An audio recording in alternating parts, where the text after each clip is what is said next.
अब आ गया है आईटेल विजन वन, नए इंडिया का नया विजन। बड़ी स्क्रीन के साथ एंटरटेनमेंट का विजन बढ़ा, ड्यूअल सिक्योरिटी फीचर्स के साथ प्राइवेसी का विजन बढ़ा, बड़ी बैटरी के साथ अनलिमिटेड पॉसिबिलिटीज का विजन बढ़ा।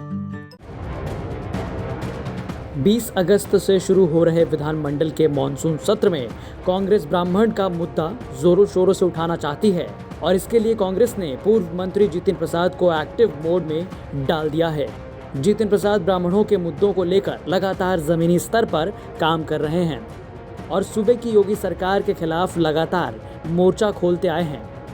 कांग्रेस नेता जितिन प्रसाद ने सभी विधायकों को चिट्ठी लिखकर विधानसभा में ब्राह्मणों के मुद्दों को उठाकर सरकार से सवाल पूछने का अनुरोध किया है।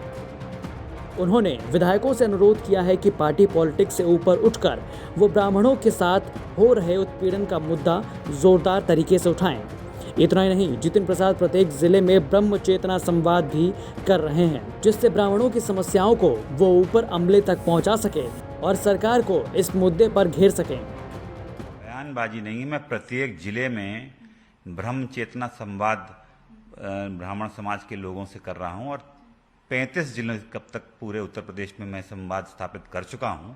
लोगों के सुझाव, पीड़ा, समस्याएं, सब बातें सामने आई हैं और ये पहला चरण है जब मेरी कोशिश ये है कि ब्राह्मण समाज के लोगों से संवाद स्थापित किया जाए और आगे की रणनीति जमीन पर दिखाई देगी।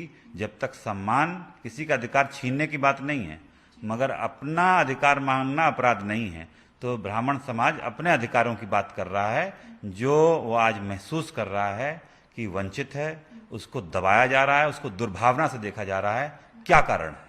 सर, जिस तरीके से मैंने भी सवाल पूछा कि जिस तरीके से बीजेपी ने ये मुद्दा उठाया है और मायावती चीफ हैं जो बीएसपी की, उन्होंने ये मुद्दा उठाया है, तो क्या इन दोनों के बीच बयानबाजी हो रही है? क्या बिल्कुल वो नहीं, बयानबाजी तो बहुत हो रही है, सबने देखा है और बड़ी खुशी की बात है कि उन्हें ब्राह्मण समाज की अब याद तो आई, मगर इतने दिनों तक जितनी हत्याएं हो गई और उनको न्याय दिलाने के लिए इन लोगों ने क्या किया है?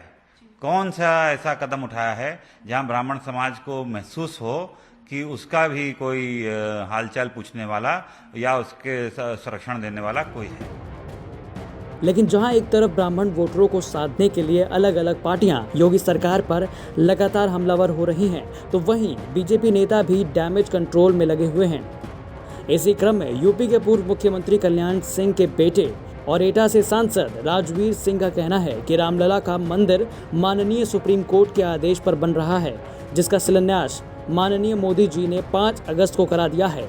दूसरे राजनीतिक पार्टियों के पास कोई मुद्दा नहीं बचा है, इसीलिए ये भगवान परशुराम की मूर्ति लगवाने और ब्राह्मणों को रिझाने की बात कर रहे हैं।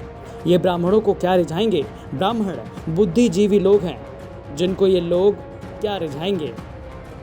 देखिए, ऐसा है कि रामलला का मंदिर माननीय सुप्रीम कोर्ट के आदेश के अनुसार बन रहा है, जिसका शिलान्यास माननीय प्रधानमंत्री जी ने 5 अगस्त को कर दिया है।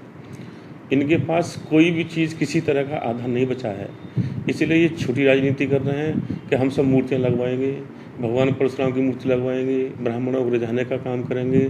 तो ये ब्राह्मणों को क्या रिझाएंगे? ये बुद्धिजीवी लोग हैं, इनको क्या रिझाएंगे?